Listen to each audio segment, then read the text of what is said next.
Upon logging into the software, you'll now be presented with your first call. With that, you'll see some information about the first call. You'll see the customer's name, address, the progress of the call, when it's scheduled, and more information like that. You'll also see whether the job instructions were entered in, and you'll see those instructions right here. In addition to that, you'll see the primary technician of the call, the type of call, even the priority of the call, so your technicians will know prior to heading out to the customer's location the priority of the call, and if there is a possibility for repair or replacement. They'll know about that right here as well. They'll also see whether or not the call was confirmed by the dispatch team. If your dispatch team is confirming a call, letting the technician know that the customer is indeed home, the technician will see that right here and can proceed right to the call without having to check into the office.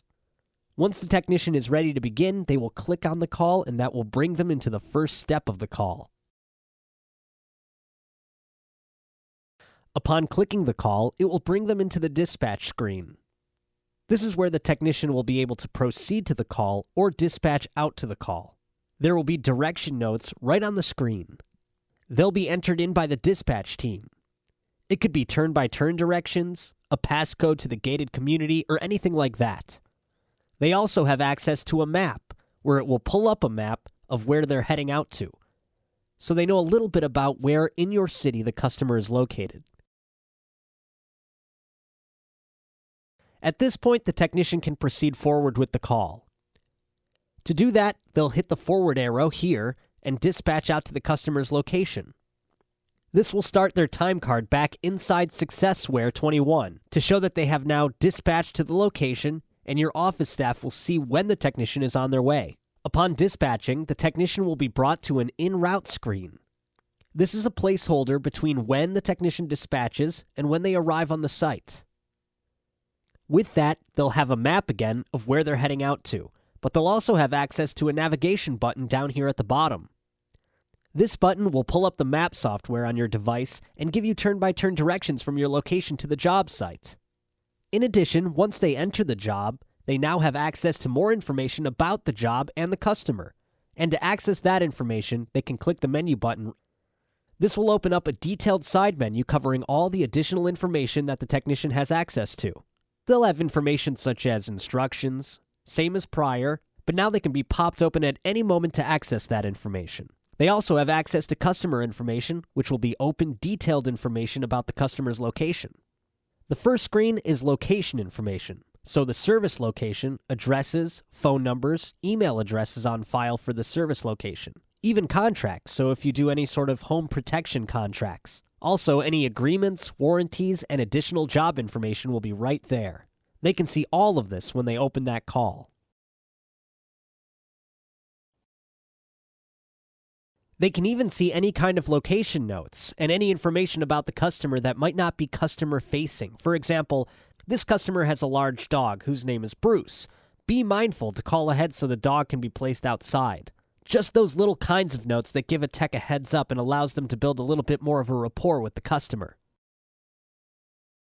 Once out in the field, the technicians can also edit this screen. They can edit things like addresses, phone numbers. Maybe if they capture an additional phone number, such as a cell phone number, they can plug that in. They even have access to email addresses. So they can capture an email and confirm it right on the site. They can make sure to get those valuable email addresses on file and ultimately use it upon completion of the call to email the invoice to the customer. In addition, they do have access to the direction and location information if they want to make notes for the rest of the team. Once they're done, they can click Save to save all of that information. The next tab is the billing account information. This is where they can pull up all the billing information. For example, if it's a landlord-tenant situation, this would be the landlord's information. Or if it's a commercial billing account, you would see that here as well. In addition, the technician will see here if that account has any payment information on file. For example, if the customer has a deposit on the account or a previous balance, the technician can see it and apply it to the open invoice inside SWRemote so that they can ultimately collect any balances or apply those deposits. The next tab is service agreement information. The technicians can see if the customer has any type of service plan with you, and with that, the type of plan, what's covered, and the date range it's set to be active. In addition, they'll see any upcoming visits for that plan. For example, I know that this customer has a visit due in May. So your technicians can see that about this service plan. Your technicians will also have access to agreement history, meaning that even terminated and expired agreements will show up so that the tech can see at one point the customer saw the value of your service plans. And they can use that in their sales process to try and turn them back into a plan and sign them up right while they're out there. The next tab is the Equipment tab. The technician can view, add, or edit equipment on file for the customer. They can view type, model, serial number, age of the unit, filter information, even the install year, all right here for that equipment. They also see applicable warranty information, so they can see what type of warranty the customer might have. That makes it easier for them to decide whether a certain repair is done under warranty, and they'll have it all at their fingertips. They can also select and edit the equipment information. They can edit things like location, serial number, age, model number, even filter information, so they can make sure that everything is correct right from the point of the job. They can even hit the scan button here at the top, and it turns the device's camera into a barcode scanner that allows them to scan a barcoded model or a seal number to plug in that equipment. This way is just a little bit easier to get the equipment information in. Once they click save, that information will be saved. In addition to that, they can hit the Add button in the top right and actually have a new blank template so they can go through and add different types of equipment. They can choose the type, manufacturer, and go through and fill the rest of the information, such as serial and model number, so they can fill in that information right while they're out on the job site, and it will be on file for that customer. They can enter model, install year, filter information, etc. Once done, make sure to click Save. That's an easy way to go through and add, edit, or view existing equipment information. The next tab is Service History tab. This will show the last 10 calls on file for the customer and have a detailed service history for that customer's location. With that, they can see the type of the call, who did the work, the date it was completed, the total ticket of the work, job instructions, the work done, and work suggested notes for all the previous calls as they scroll through. They'll see all of the information on file for this customer. In addition, they can now view documents on file for the customer as well. If you load any documents into the document storage using Dropbox, you can now pull that up on the device. For example, you might have past efficiency reports or a summary of findings. The technician can open these and view all of that information. Again, they can view the efficiency reports or summary of findings right on the screen. Now that we have viewed all the customer information, I can hit close to close out, and it will bring me back to my job so I can proceed forward. At this point, I can hit the forward arrow, and it will put me on site at the customer's location. So this will close my drive time and show that I'm on site for the customer. I can even update my duration to show how long I'm going to be at the location. This is great to let your team know that you're going to be there a little bit longer, so they can manage the office's expectations and the office can manage the customer's expectations. Once on site, I can begin to build an invoice for the customer. With that, I have access to some information to build it. First off, I can scan a barcoded or printed out /barcoded price book to get those line items right on the invoice. Or I can hit plus item right here to go through and add these items. I can add these items in a couple of different ways. I can click inside here and simply type a keyword, or I can go into our price book catalog. Let me first show you the keyword search. I can click inside here, and your technician can now search for things like a diagnostic. You can type that and then click search, and any line items that begins with diag will pop up. It's an automatic keyword search, and it's going to sort out the results by price book type. For example, these are my tasks, and these are my miscellaneous items. This makes it easier for the technicians to find a specific item, and then they can build out jobs appropriately. So I'm going to click the type of diagnostic and add that item to my invoice. I can charge it to an agreement if one was in place, or an applicable warranty as well. For example, I can hit plus warranty, and it lists this warranty here, so I can charge it to that. Or I can hit plus agreement, and see that on file as well, if I needed to charge it to the agreement.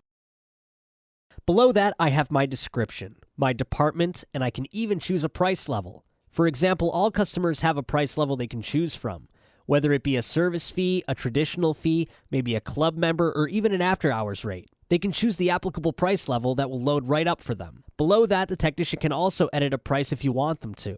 They can even identify whether an item was an add-on, whether it was taxable or discountable, or they can choose all of these items while they're going through and adding to the invoice. This way they can apply taxes and discounts appropriately, so they're making sure they're getting the right price for the customer. Now the technician is going to click Save to save the line item and add it to the invoice. So if you close out, you'll see now on the invoice that I have an item number, description, price, and price level. I can even hit this red X button right here to delete it if I wanted to. At this point, I can hit plus item again, and it's going to bring me back to the screen where I can add items.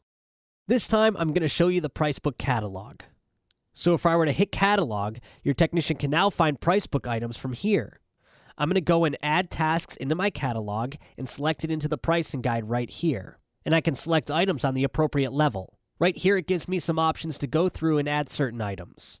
So I'm going to click on this contractor task, and I can even scroll through it if I needed to just to show you. And I click on contractors, so it adds that item onto the invoice right here, and it allows me to go through and edit it. For example, I can choose the price level just like before. I can have the price add-on, whether it's discountable, all that stuff to go through. So I'll go ahead and click Save, and this item will be added to my invoice. And just like before, if I were to close out and close out once more, you're going to see the diagnostic and contractor task items on the invoice. Now let's pretend I've also added another item. So I'm going to go ahead and click plus item, and this time I'll search again. I'm going to look for a capacitor by just putting in cap here. Here it shows my parts and then my tasks. I know that I'm adding a task, so I'm going to click on it and add it right here so that I can find it again. I'll choose my price level, click Save, and then click Save again, and that item is added onto my invoice. So that's how technicians can go through and add items. They can also search your price book and find it right there with keywords. Or they can go right through your tree structure of your price book right inside SWRemote and find it that way. So we have our diagnostic, contractor, and capacitor that I installed on the invoice. From here, you can also do any kind of time and material billing as well. For example, if you were doing time and material, you can select labor line items and go through and select any specific labors you might have. Or you can go back and select parts if you're doing a parts labor. For example, you might have a section for parts inside here, and I can choose a specific part that I'm using as well. These are some different ways that certain companies might bill out. So there's task rate, there's time and materials billing. Any of the different ways you might bill out to a job, you're able to do it right here in our application. From here, I can also sell or renew a service agreement.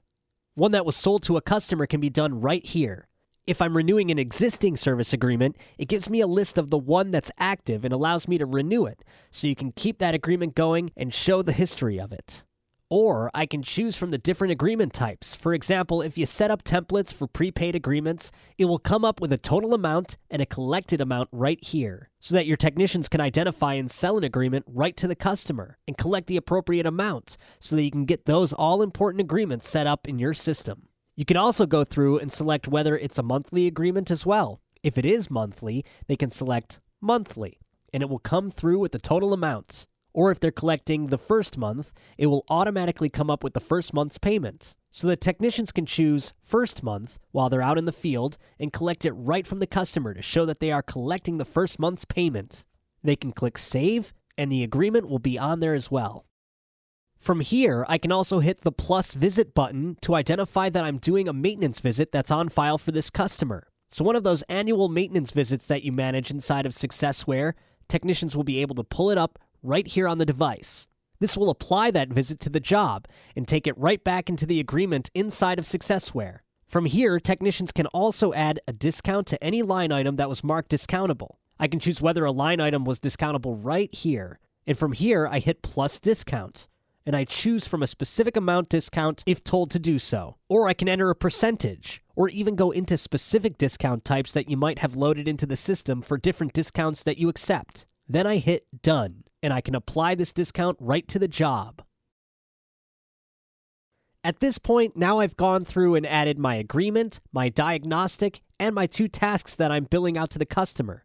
I'm going to hit the forward arrow now to present this invoice to the customer and capture their authorization to proceed. In other words, you can capture a digital authorization right here on the device. And that authorization is going to be saved and stored right here on the device and in SWRe. So you have those signatures on file if there ever comes a point where you may need them. You have your logo showing up at the top, your customer information, and a nice, detailed invoice to present to the customer. You even have your line items. So for example, if you're selecting all your tasks right here, you'll have your tasks, the standard price, how much it is for this particular customer, and if they chose a club level, it's going to tell them how much they saved on each line item. You can show value for that club membership to the customer and really be able to point out the savings.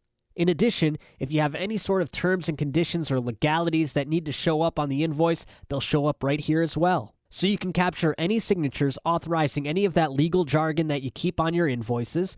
You can also have them linked to a website. For example, some people will link right to a page on their website that outlines their terms and conditions on a blank page. So you can simply write, by signing below, I agree to the terms and conditions as stated on the website. It's just an easier way to get in those terms and conditions. So then you go ahead and you get a signature from this customer and hit forward, and it will allow you to capture that authorization and have it saved and stored in SWRemote. So that is how I can capture a signature authorizing the above work. At this point, it brings me to the payment screen. So some of the other things you may do while you're out in the field is have your techs put in their notes and parts.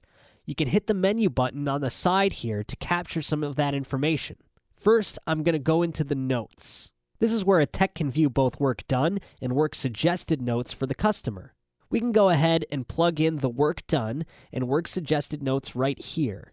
You can plug them in a couple of different ways. You can freeform type the notes, so by clicking inside of here, a keyboard will pop up and you can type the notes, or you can also do a speak to type functionality. So if on the device you have the speak to type turned on, you can click inside here and speak in the notes you're doing on the job. Or lastly, you can open up the built-in boilerplate notes that you might load in, so that you can get the notes for what you do on a job automatically populated on the invoice. That way you can get consistent work notes and work suggested notes if you build out those templates. So that's another way to get those notes in there.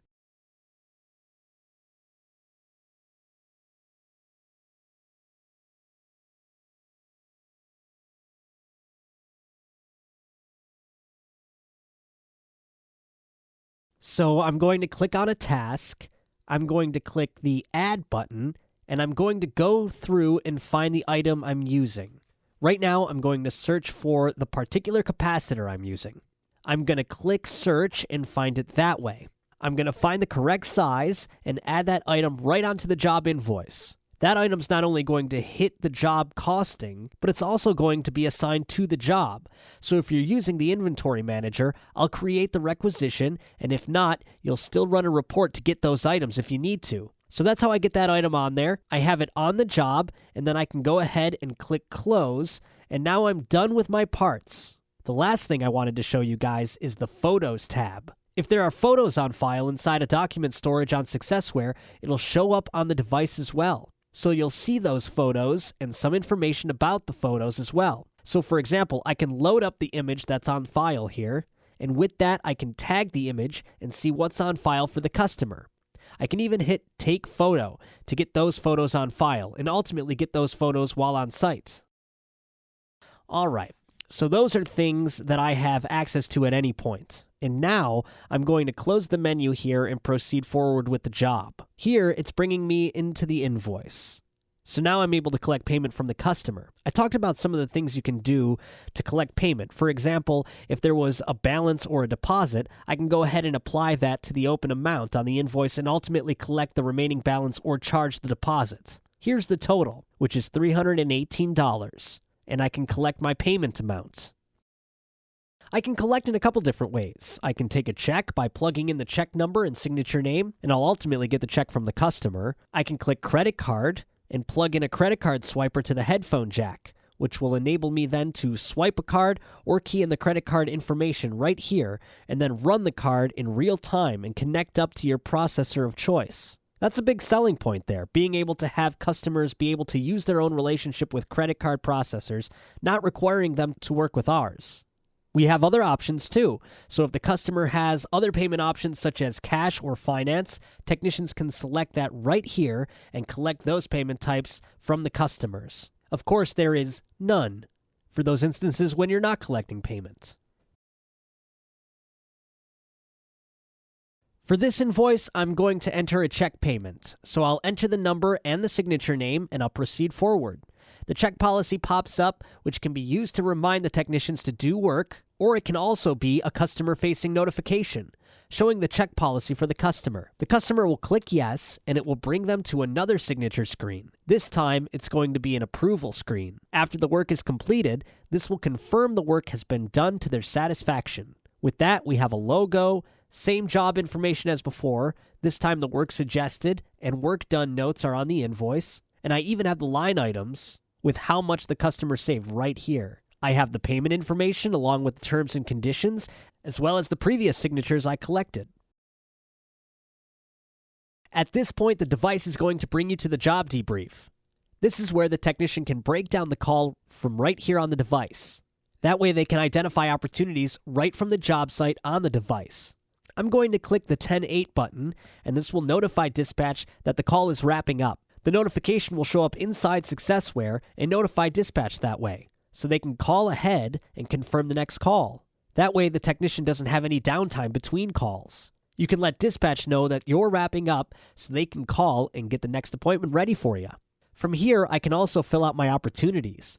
So was there an agreement opportunity? I can check that right off to identify whether there was an opportunity to sell an agreement with this customer. Maybe there was a lead or an opportunity you wanted to track right inside the device. You can plug that right in. So you can identify opportunities right from the job site so that your team can be calling on those opportunities to build more work for the location moving forward. Here, I can plug in warranty opportunities, warranties sold, and I can check off replacement opportunities or even job data such as total ticket, money task count, just fields you can report on right inside of SWRemote. This is so the technicians can identify opportunities, identify job data, and run reports based on those opportunities right inside SWRemote so that you know how the technicians do and can score them on these jobs as well. You can identify things like diagnostic only, no charge. Maybe it was a warranty call and I can check off that I did work under warranty. Maybe it's a maintenance and I can check off that I did work under contract. Maybe it was a non-contract maintenance call. All of those options. Even a call back, letting the technician identify from the history which call it was a callback for. And they can identify that right from the job site. This allows them to go through and identify info for the call right while they're out there. I'm going to go ahead and proceed forward. So at this point, it's going to bring me to the final stage of the call, which is the complete assignment screen. Now, I can email the invoice right to the customer by clicking Send Receipt at the top. I have the full invoice right in front of me. I have the line items, all the notes, all the signatures right here in front of me, so I'll hit Complete Assignment. And it's going to pop up with an email address right here, allowing me to notify dispatch that the call is completed. I can also hit the email address that's on file for the customer right here. Another thing you can do with the assignment is mark whether or not the call has actually been completed. So you can put in an updated status for the call. Maybe it's not completed. Maybe you had to hold the call to get a part on order. Maybe the technician can't do all the work and needs help. Whatever it may be that needs to happen, the technician can identify that right on the job site so that dispatch knows that the job isn't completed and your office can maintain that the job is still open so that they can reassign it and get it completed. Now I can hit email and complete and ultimately close the call. I'll have that email on file for the customer and I can click OK and it will send the email to the customer with a full receipt. So you can run a paperless operation by emailing that receipt right to the customer. At this point, the assignment has been completed and it will bring me to my next call if I had another one assigned.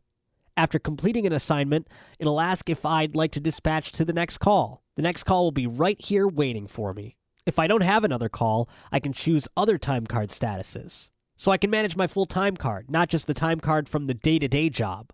I can choose time card statuses that the dispatch team wants me to choose, so they can capture the full day from the beginning to end right here on the device. For example, I'm going to go on a parts run because I need to get some parts, so I'm going to hit Done and Save. It'll now show parts at the top to show that I'm out on a parts run and that I'm heading back to the shop to get my parts.